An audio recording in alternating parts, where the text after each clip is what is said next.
Jó napot kívánok az Aréna hallgatóinak, Exterde Tibor vagyok. A stúdióban itt van Bendezsevszky Anton, az Ökonomusz Gazdaságkutató Alapítvány igazgatója, a posztszovjet térség szakértője. A beszélgetést a rádióban felvételről hallják. Jó napot kívánok, köszönöm, hogy elfogadtam. Jó napot kívánok. Zelenszky elnök fontos katonai vezetőket vált le, nyílt kritikát fogalmaz meg vele a kijevi polgármester. Mennyire stabil az elnök helyzete, mennyire ura Zelenszky elnök Ukrajnának most? Hát, hogy mennyire ura Ukrajnának, ezt valószínűleg a következő hónapokban fogjuk látni. A helyzet jelenleg az ukrán ellentámadás kudarca miatt jutott el erre a szintre, ahol most tart.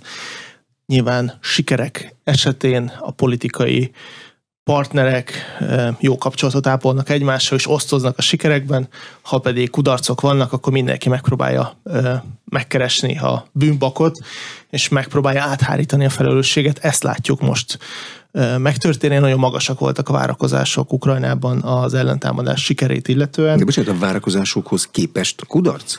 A várakozásokhoz képest a realitásokhoz képest kudarc, mert hát tél van, és hát nem vesztettek több területet, hanem mentek, csak nem annyit előre. Nagyon túlzóak voltak az elvárások, és sajnos a politikai hatalom és egyébként a nyugati partnerek is fűtötték ezeket a várakozásokat, és volt egy pozitív trend a tavalyi évben, lehet, hogy pont tavaly decemberben beszélgettünk az Aréna műsorában, ha jól emlékszem, értékeltük az évet, és úgy tűnt, hogy Ukrajnának kedveznek a folyamatok. Tehát megállították az orosz támadást, az orosz hadsereg nem szerepelt olyan jól, mint sokan várták.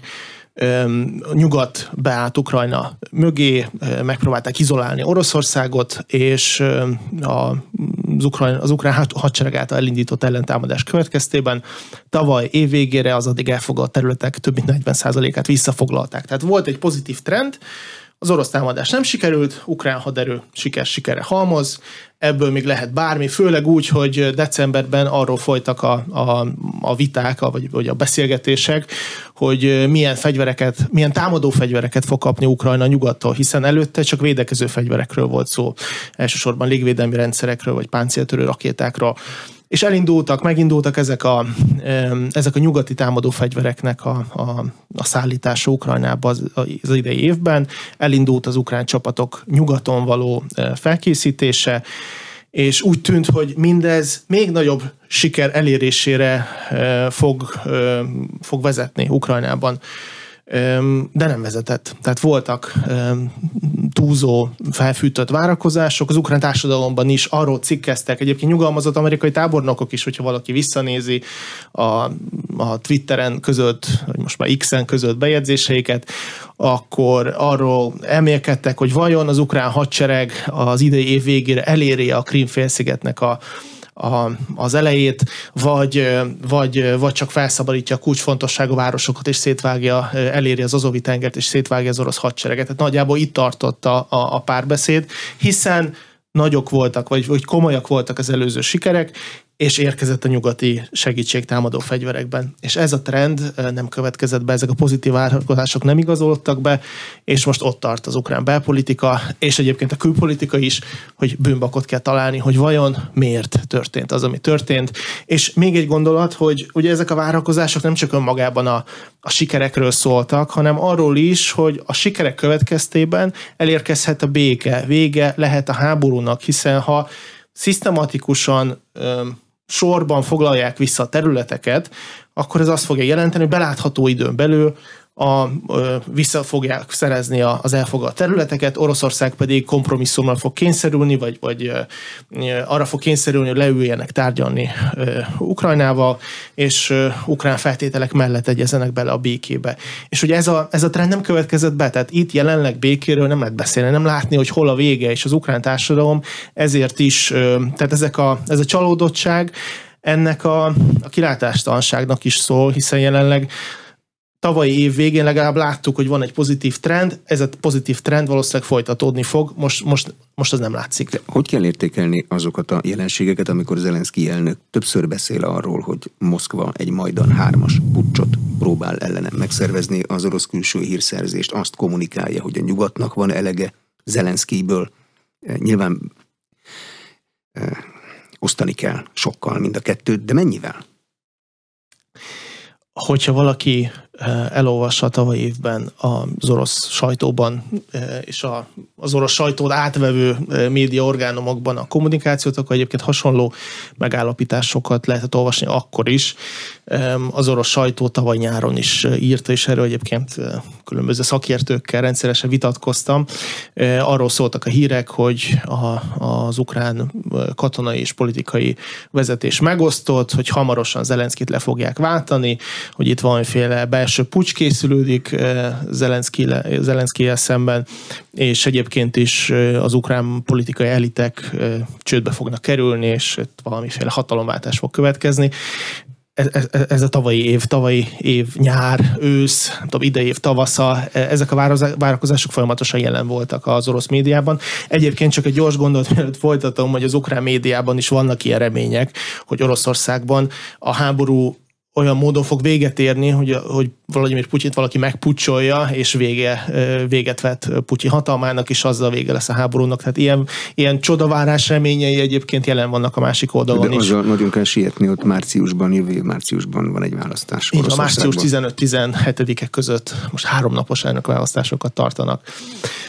Tehát ilyen hírek voltak korábban is, Oroszország előszeretettel terjeszti ezeket Oroszország szeretné látni, hogy legyen egy valódi megosztottság, és egyébként nyilván minden ilyen jellegű információs hadviselésben, hadműveletben vannak az igazság csírái, és valóban vannak különböző politikai erők Ukrajnában, amelyek egyébként különböző spektrumokat, különböző narratívákat képviselnek, de a háború, az orosz agresszióval szembeni ellenállás összefogta ezeket az erőket, és valahol természetes, hogy ahogy a veszély elhárul, újra előkerülnek, a belpolitika visszatér, és a viták újra előkerülnek. Hát a veszély nem hárult el, viszont vannak kudarcok, és ahogy említettem, bűnbakot kell találni, tehát ezek a hangok most felerősödtek, hogy mennyire van veszélyben az ukrán hatalom, mennyire van veszélyben Zelenszky. Azt gondolom, hogy a felmérések alapján nincs félnivalója, van némi összeesés, hát a háború a tavaly évben a háború első néhány hónapja után Zelenszky mögötti támogatottság 91%-os volt, már amennyire persze lehet hinni a felméréseknek, de azért nyilván mutatnak egy trendet. Most ez a fajta támogatottság Zelenszky mögött csökkent, de nem olyan jelentős, valahol 80% körüli helyzetben van.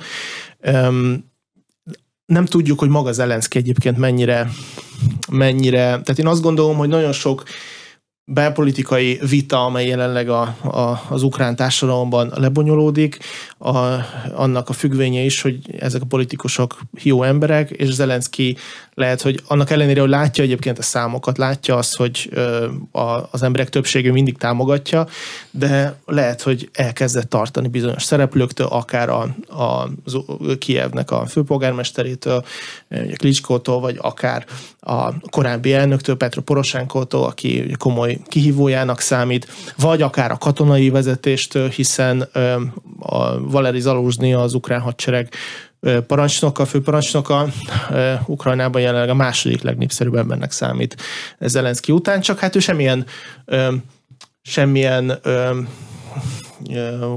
semmilyen módon nem mutatta, hogy ő egyébként politikai pályára készülne, és szeretne tehát bármilyen politikai babérokra törni, de ettől függetlenül lehet, hogy bizonyos szereplők azt gondolják, vagy attól tartanak, hogy mi van, hogyha az előtérbe helyezett katonai vezetők hirtelen ellenük fordulnak, és részt vesznek a politikai életben. Ugye nem véletlen egyébként egy másik gondolat, hogy Oroszországban nem nagyon látjuk a hadműveletekben résztvevő tábornokokat, nem látjuk őket az előtérben, nem szerepelnek a médiában. Ugye Surovikin volt az egyik kivétel, de hát mintegy fél évig bírta azon a pozíción.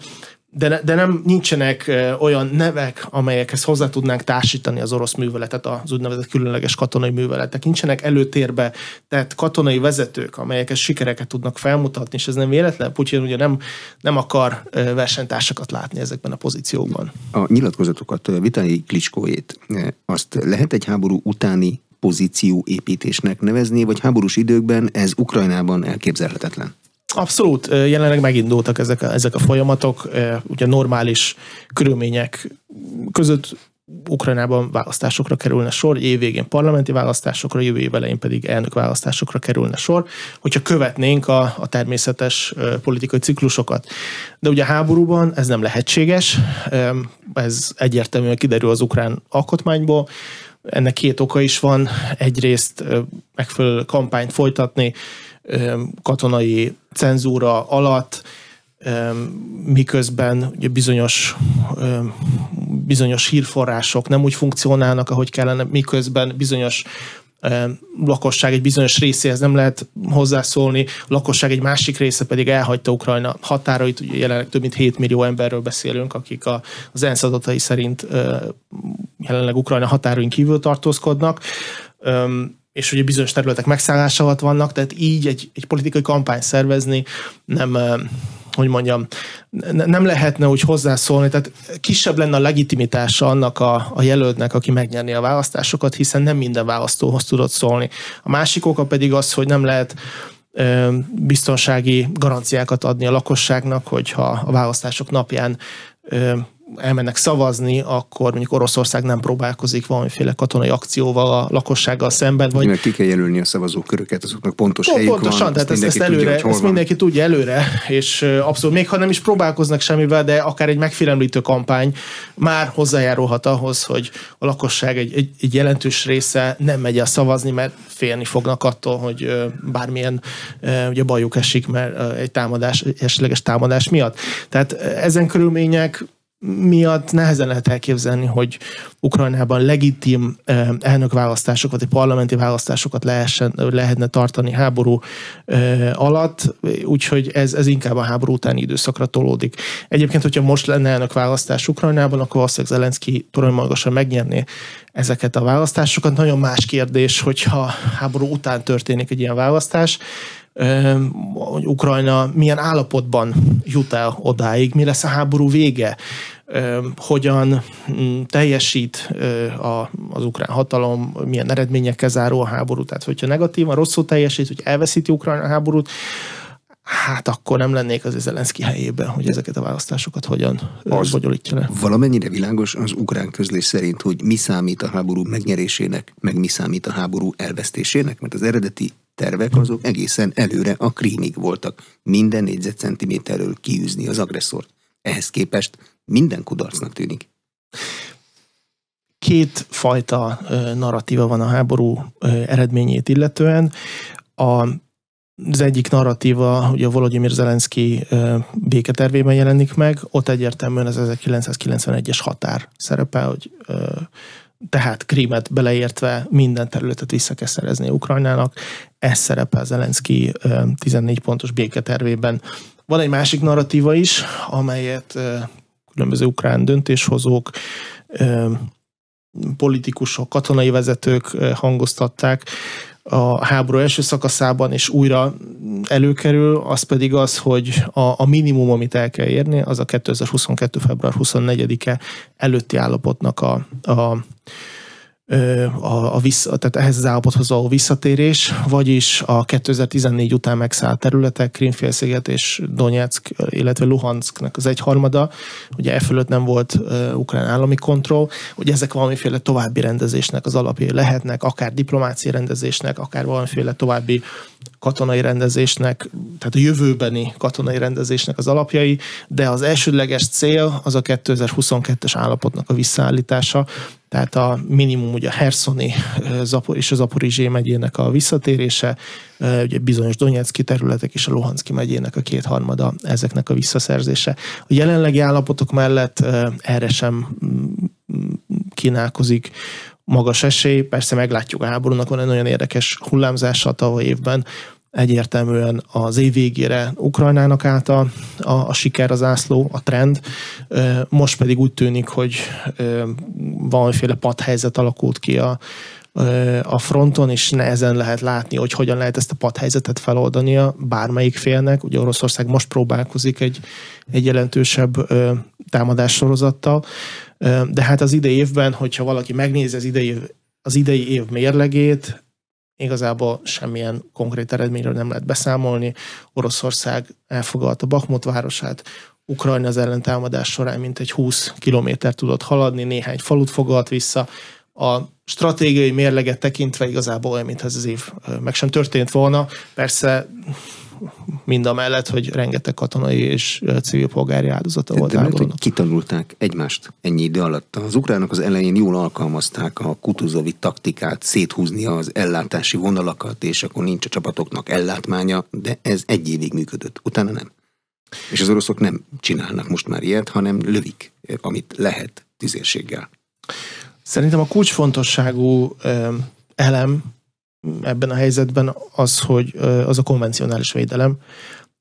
A konvencionális, egymással szembeni konvencionális védelmi vonalával szemben egyik fél sem tudott eredményeket elérni. Tehát, hogyha megnézzük a tavalyi évben elért orosz eredményeket, hogy hol tudtak hirtelen nagyot menni és jelentősebb területeket elfoglalni, azok olyan területek, ahol nem volt ukrán védelem, ahol Ukrajna nem számított egy gyors orosz támadásra, és benne van persze az is, hogy Ukrajna is visszavonta az erejét, hogy kvázi becsologatva az orosz hadsereget Ukrajna belsejébe, hogy nehézzé váljon az orosz csapatoknak az ellátása. Ez történt például a Herszoni területeken, de Herszonban, Zaporizsében nem volt megfelelő védelem, Kijev környékén még kevésbé, hiszen Belarus felől még kevésbé vártak támadást, miközben Ukrajna keleti része felől volt egy ilyen félelem, és 2014 után, ugye a minszki megállapodások 2014 szeptemberében, majd 2015 februárjában születtek, és Ukrajna utána szisztematikusan éveken keresztül egy nagyon komoly védelmi rendszert épített az elfoglalt területek köré, tehát a Donyeck és a Luhanszki megyének ugye egyharmada volt pro-orosz szeparatisták kezében, és az elfoglalt két szeparatista terület köré egy védelmi rendszert húztak, és lényegében ezen a védelmi rendszeren az orosz haderő nem tudott átkelni. Luhanszkból könnyebb dolgok volt, mert több irányból lényegében megkerülték ezt a védelmet, de Donyeckben jelenleg a megyének mintegy 54-55%-át birtokolja az orosz hadsereg, néhány települést tudott elfoglalni a tavalyi támadás során. Tehát ez alapján azt akarom mondani, hogy ott, ahol volt erős védelem, az ellenfél nem tudott mit kezdeni vele. Ahol nem volt, nagy távolságokat tudtak menni, nagy területeket tudtak elfoglalni,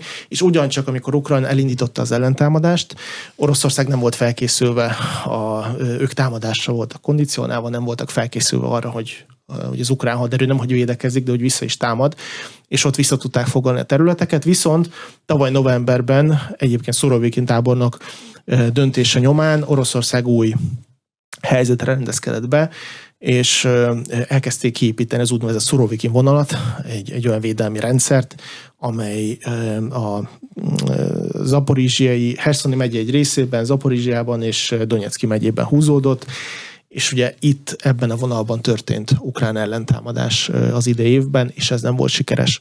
Tehát sem akkor, amikor az oroszok az ukrán, jól kiépített ukrán védelmet támadták, nem tudtak elérni komoly eredményeket, sem visszafelé, amikor Ukrajna már egy jól berendezett, jól kiépített orosz állások ellen próbált támadni, ott sem tudtak sikereket elérni. Tehát itt a védelemnek a kiépítése az kulcsfontosságú. És egyébként csak egy gyors gondolat, hogy Zelenszky egy héttel ezelőtt a vezérkari találkozó, újabb vezérkari találkozón kijelentette, hogy Ukrajna a következő hónapokban a védekezésre rendezkedik be, és Ukrajna északi részén is egy hasonló védelmi rendszert próbál létrehozni, mint amit Kelet-Ukrajnában tették. A régi politikai elit készülődik, Petro Poroshenko elindult nyugat felé, de már Ukrajnában visszafordították. Ez valami készülődés? Nem nevezném készülődésnek, de nyilván a vizibilitásról szól. Tehát Petro Poroshenko egyike azon kevés ukrán politikusoknak, akik a háború után is láthatóak maradtak, nem tűntek el. Nagyon sok politikus egyszerűen kihasználva a kapcsolatait és a pénzét elhagyta Ukrajnát. Például senki nem hallott azóta, legalábbis a nyugati médiában biztosan nem, Julia Timosenkóról, aki ugye korábbi miniszterelnök volt Ukrajnában, az egyik legmeghatározó politikus, mégis háború után eltűnt. Hát az ukrán médiában időről időre előkerül Dubajban. Ő ott tölti az idejét.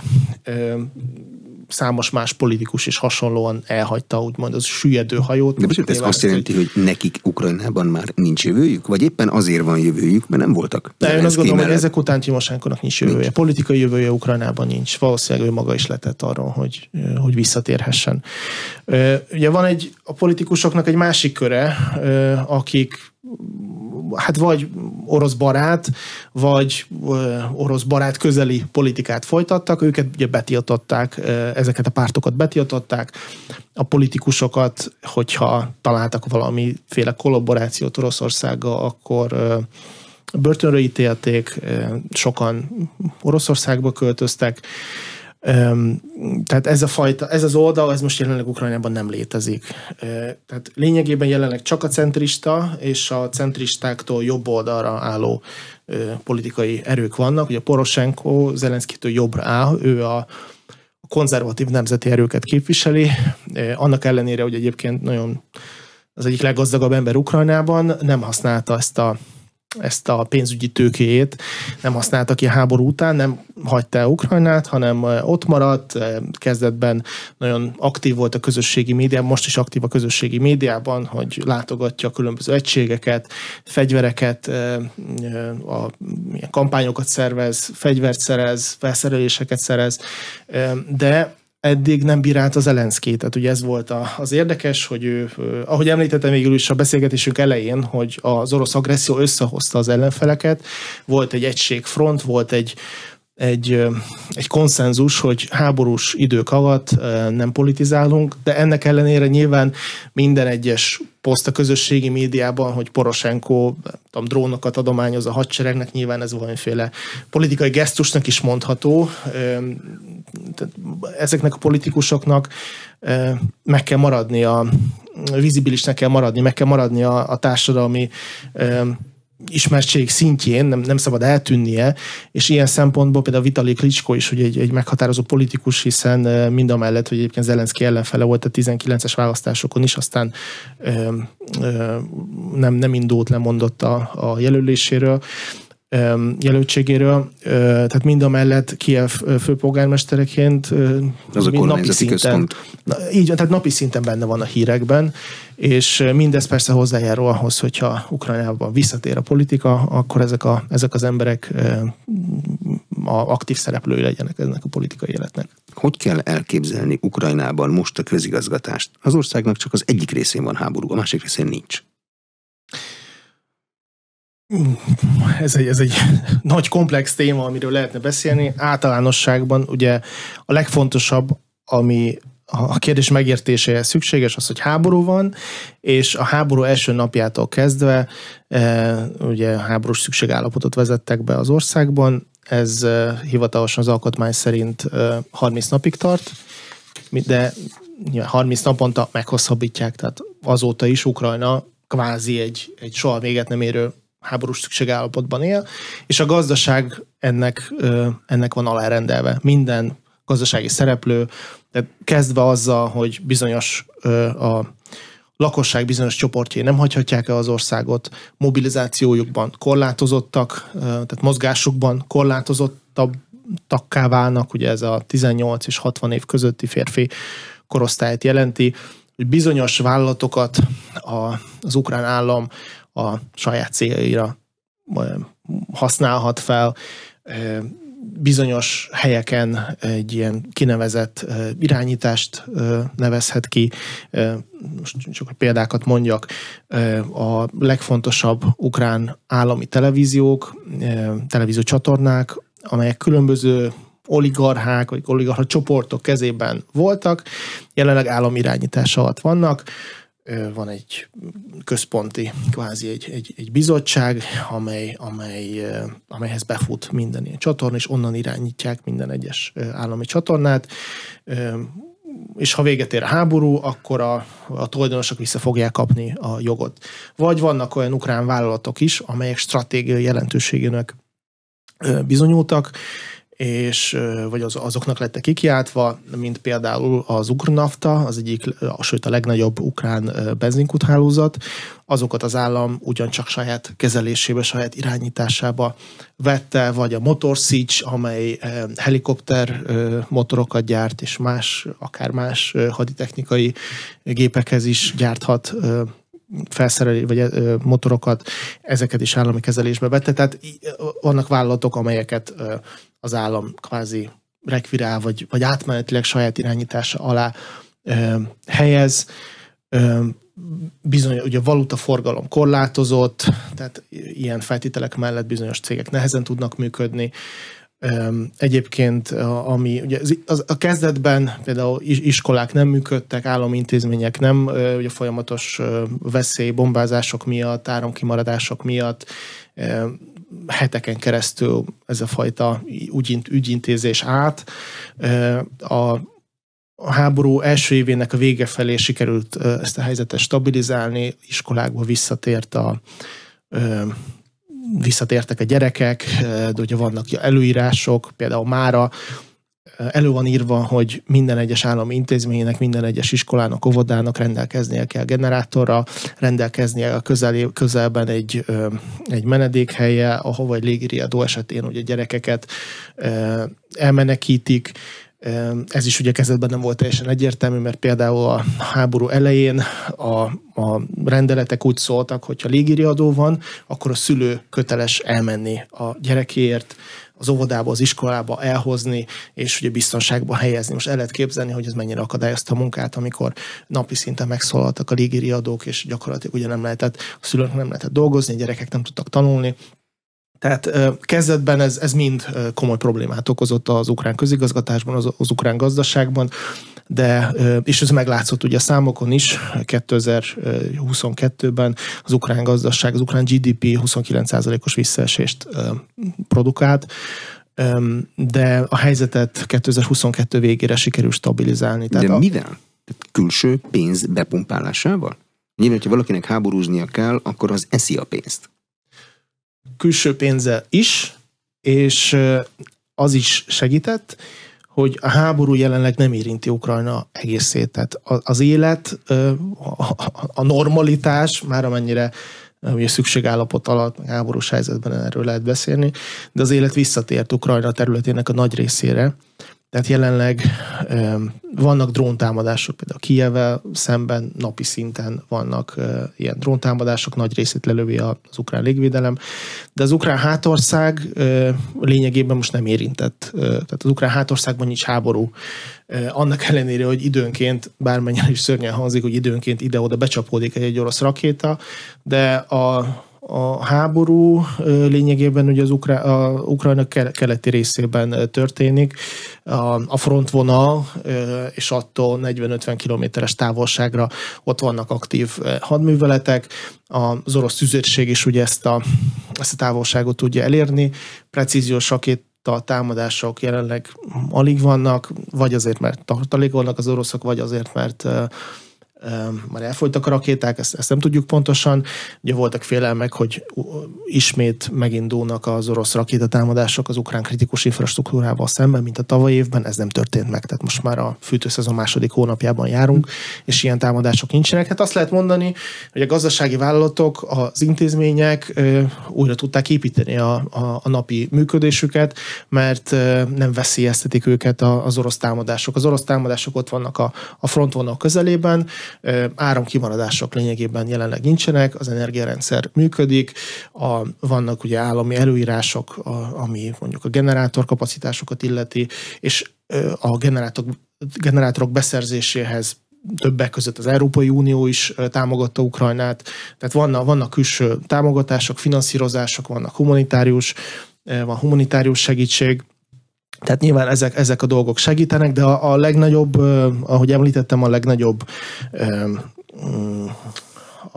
faktor, ami ahhoz vezetett, hogy stabilizálódjon a gazdaság, az volt, hogy elhárult a veszély az ukrán főváros felől, hogy az orosz csapatoknak vissza kellett vonulni tavaly áprilisban, és ukrán hátországot jelenleg nem érnek ilyen támadások, hanem a műveletek 99% a frontvonal közelében bonyolódik. Vladimirovics Putyin azt mondja, hogy Ukrajnának nincsen semmije, nem termel semmit, még ideológiája sincs, ezért jövője sem lehet. Mit termel Ukrajna? Azt tudjuk, hogy gabonát azt elképesztő mennyiségben termel.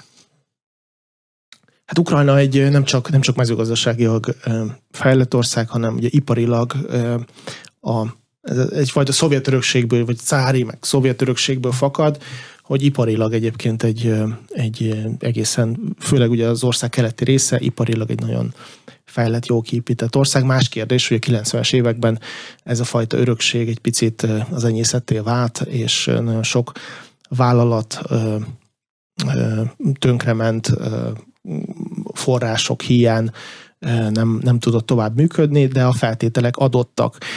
Mindamellett pedig ugye adottak a nyersanyagokban mért feltételek is.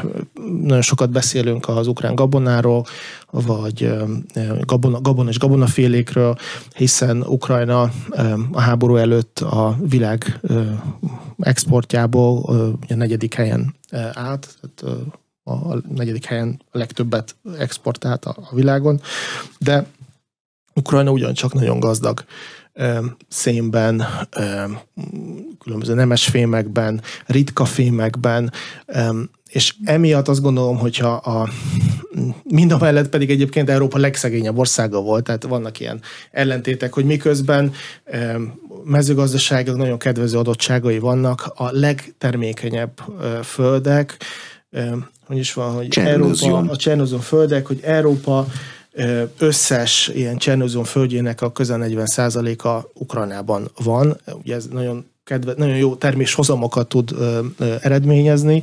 Tehát nagyon kedvezőek a földrajzi adottságok és a nyersanyagban mért adottságok, de hiányzott a politikai stabilitás, hiányzott a tőke az országból. Ezért elsősorban, hogy Ukrajnának mi kell a gazdasági stabilizációhoz, az a hosszú távú béke, hiszen hogyha elhárul a veszély, hogyha nem fog lógni Ukrajna fölött Démoklész kardjaként, hogy Oroszország, még ha béke is van éppen, de hogy Oroszország nem fogja megtámadni 2 év múlva, 3 év múlva, 5 év múlva, akkor az adottságok adottak ahhoz, hogy Ukrajnában meginduljon a nyugati tőke, vagy nemzetközi tőke. Ne felejtsük el, hogy egyébként Kínának is nagy tervei voltak Ukrajnával, az egy övezet, egy út bejelentésekor, még 2013-ban volt, akkor Ukrajnának szánták azt a szerepet, hogy az egyik legfontosabb csomóponttá válik az egy övezet, egy út Európa és Ázsia összekötésében, és ugye az szárazföldi áruszállítmányozásban. Majd pedig még a 2014-ben Oroszország megszállta a Krimi félszigetet, és ugye Kelet-Ukrajnában harcok kezdődtek, akkor Kína letett ezekről a tervekről, és átmenetileg Belarus lett egy ilyen csomópont. Majd pedig a 2020-as választások után Belarus is, tehát Kína azokat a terveket is feladta. Minden esetre azt akarom mondani, hogy Ukrajnában megvannak az adottságok hozzá, hogy egyébként ez egy megfelelő források befektetése mellett ez egy prosperáló ország legyen. Nem beszélve arról, hogy egyébként turisztikailag is, ugye Fekete-tenger partján van az ország, és turisztikailag is egy szovjet időkben egy kiemelt helyszín volt. Tehát az adottságok megvannak, hogy ebből egy nagyon prosperáló, gazdaságilag fejlődő országot lehessen csinálni, de ehhez egy hosszú távon garantált béke kell. Decemberben az Ukrajnának szánt uniós támogatások kérdése, meg a tagfelvételi tárgyalások megkezdése lesz az uniós csúcs egyik fő témája. Eltekintve a politikai pozíciófoglalásoktól, Ukrajna van abban az állapotban most, hogy mérni tudja a felvételhez szükséges kritériumok meglétét egyáltalán? Tehát milyen a gazdasága, milyen az igazságszolgáltatása? Háborús időben statáriális igazságszolgáltatás van, ez egy értelmezhetetlen fogalom. Abszolút egyetértek. Nincs olyan állapotban, hogy jelenleg csatlakozhasson az Unióhoz, de amennyire értem a vitákat, nem is arról van szó, hogy persze Ukrajnában megint csak más ennek A percepciója ott abban bíznak, hogy kapnak valamiféle fast tracket, valamiféle gyorsított eljárást, amelynek segítségével 2-3 éven belül csatlakozhatnak az Európai Unióhoz. Ennek szerintem semmilyen realitása nincs. Tehát az Európai Uniós csatlakozási tárgyalásokat egy folyamat részének kell tekinteni. A folyamat első része abból állt, hogy Ukrajna beadta egyáltalán az igényét, vagy a kérvényt, hogy csatlakozhasson az Európai Unióhoz. Ez tavaly márciusban történt meg. Megkapta a tagjelölt státuszt tavaly júniusban, és ez a folyamat azzal folytatódhat, hogy megnyitják a csatlakozási tárgyalásokat, amelyekhez Ukrajna, vagy amelyek által Ukrajnának egyébként még rengeteg mindent kell teljesítenie, legfőképpen az Európai Uniós jogi normákkal való jogharmonizációt. Ez több ezer törvényt érinthet. Az ukrán alkotmány, az ukrán rendeletek, munkatörvénykönyve nagyon sokban még szovjet korszakot idéz. A különböző oligarcha csoportok befolyása miatt, strukturális reformok elmaradása miatt, a politikai stabilitás hiánya miatt a szükséges reformok az elmúlt 20-30 évben elmaradtak Ukrajnában, és ezeket a fájó reformokat előbb-utóbb meg kell csinálni ahhoz, hogy Ukrajna egyáltalán egy nyugati pályára álljon, hogy egyáltalán egy fejlődő ország lehessen. Egyébként az Európai Uniós csatlakozás, vagy csatlakozási tárgyalások egy lehetőséget teremtene Ukrajna számára, hiszen a politikai elit kezében ott lenne az adó, hogy minden egyes kemény reformot végig lehetne nyomni azzal az indokkal, hogy ez a csatlakozáshoz szükséges minimum, amit Ukrajnának teljesítenie kell. De ez egy nagyon hosszú folyamat. Feltételezni kell, hogy az ukrán emberek akarják ezt. Az ukrán emberekről van bármilyen adat, hogy akarják ezt az Európai Uniós csatlakozást? Abszolút. Tehát az Európai Uniós csatlakozásnak a támogatottsága az elmúlt 15 évben konstans módon nő. Tehát miközben utoljára, ha jól emlékszem, a felmérésekben 2005-2006 környékén volt egy ilyen 50-50%-os megosztottság, onnantól kezdve fokozatosan felfelé megy, és a különböző felmérések vannak. Az Európai Uniós csatlakozást az ország 85-90%-a kívánja jelenleg. Minden egyes év eltelik csatlakozás nélkül, tehát az ígéretekkel, de valós lépések nélkül nyilván csökkenti, egyféle csalódottságot okoz, és csökkenti ezeknek az embereknek a számát. Egyébként a NATO-s csatlakozás az ilyen 15-20%-a alacsonyabb van a felmérések alapján, de uniós csatlakozás teljes mértékben az emberek túlnyomó többségének az akaratát tükrözik. Egyébként az uniós csatlakozásnak az egyik feltétele, hogy miután minden megtörtént a jogharmonizáció, megtörténtek a reformok, és utána még gazdaságilag is megnézik, hogy az ország egyébként nagyjából azonos szinten áll, mint vagy legalábbis az EU-ban lévő legalacsonyabb szinten álló ország szintjéhez hasonló. Utána még a lakosságot is ugye meg kell szavaztatni a referendum keretében, hogy csatlakozni szeretnének-e az Európai Unióhoz. De ez egy nagyon hosszú folyamat, amelyben Ukrajnának meg kell felelnie, illetve még egy gyors gondolat, hogy önmagában az, hogy Ukrajnában elfogadnak egy törvényt, az még nem garancia arra, hogy ugye be is tartatják azt a törvényt. Éppen ezért a csatlakozási tárgyalások része nem csak az, hogy leellenőrizzék, hogy papíron megvan-e az a rendelet, hanem az is, hogy leellenőrizzék, hogy be is van-e tartva, megvan-e a gyakorlat, ugye törvények használatában, és ez ugyancsak egy hosszú folyamatot feltételez, hiszen ha ma meghoznak egy rendeletet, az, hogy ennek a rendeletnek a betartását ellenőrizni tudjanak, az ugye egy bizonyos időnek kell eltelnie. Tehát ezért mondom, hogy nem szabad valamiféle gyors csatlakozást várni. Az, hogy december 14-én ülnek össze az Európai Uniós vezetők, és akkor lesz valamiféle döntés. Azt is el tudom képzelni, hogy ha nem lesz döntés, akkor a döntést elhalasztják néhány hónappal, hiszen egyébként Ukrajna az Európai Bizottság által ugye tavalyi évben megfogalmazott 7 ajánlásból is egyelőre 4-et teljesített, bár most ugye a pénteken elfogadták a nemzetiségekről szóló rendeletet, tehát most már 7-ből 5-öt teljesítettek, tehát lehet, hogy erre hivatkozva azt mondják, hogy még várnak egy néhány hónapot, de minden esetre ez egy folyamatnak a része, ez nem azt jelenti, hogy Ukrajna most azonnal bebocsátást nyert, hogyha bármilyen döntés születik, pozitív döntés születik az Európai Uniós csúcson, ez még egyáltalán korán sem jelenti azt, hogy Ukrajna azonnal megkapja a jogot a csatlakozáshoz, ezt a folyamatot. Ez a folyamat lehet minimum egy 10 év, de el lehet ezt nyújtani akár több évtizedre is. Ezt lehet tudni, hogy ilyenkor az Európai Unióban milyen ukrán területen számolnak? Az 22-es orosz agresszió előtti Krím nélküli terület az Ukrajna, az agresszió utáni teljesen fluid határokkal számolják Ukrajnát, ez utóbbi nehezen elképzelhető. Nem tudjuk, hogy mekkora a területe most, mert harcok vannak. Ugye a jogilag elfogadott, a nemzetközi jogilag elfogadott területen számolnak, amiben benne van a Krími félsziget is. Tehát jelenleg a minden nemzetközi egyezményben, tárgyalásban Ukrajna az 1991-es határjai szerint elismert terület. Ezt ugye Oroszország és még 4 másik állam vitatja. Most tudom, Észak-Korea, Szíria, Eritrea és azt el lehet képzelni, hogy az Európai Unió úgy fogad el egy tagjelölti státuszt, hogy egy ország nem ura a teljes területének? Volt rá példa már, ugye Ciprus egy ilyen nyilván sokkal kisebb az Európai Unió szabályait mondjuk a Krím-félszigeten.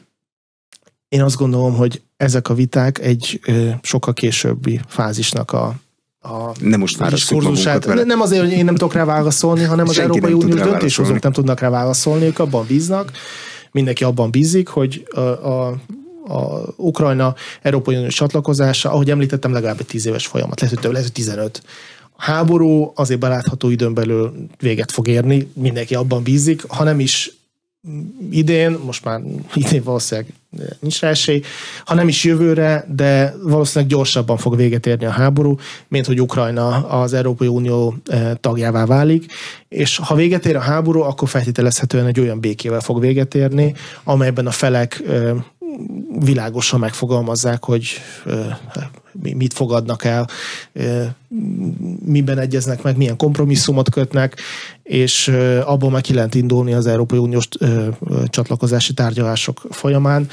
Tehát most valószínűleg a közös álláspont az, hogy folytatva a megkezdett ugye, folyamatot, Ukrajna Európai Uniós csatlakozási folyamatát, előbb elindul a jogi harmonizáció, elindul az ukrán alkotmány, a különböző rendeleteknek az összhangba hozása az Európai Uniós rendeletekkel, és ha majd ott tartanak, ha véget ér a háború, akkor fognak ezekről a kényes kérdésekről dönteni, addig pedig tehát nagyon-nagyon csodálkoznék rajta, hogyha Ukrajna ilyen mozgó határokkal kerülne bele az Európai Unióba.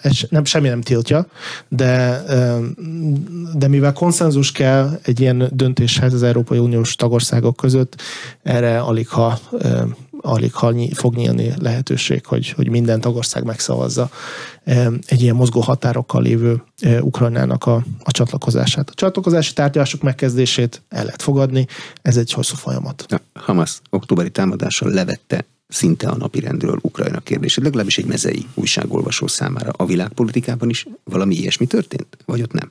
Hát kérdés, hogyha nem történik meg a Hamas-Izrael elleni támadása, akkor egyébként bekövetkezett volna egy ilyen fáradás az ukrán eseményektől.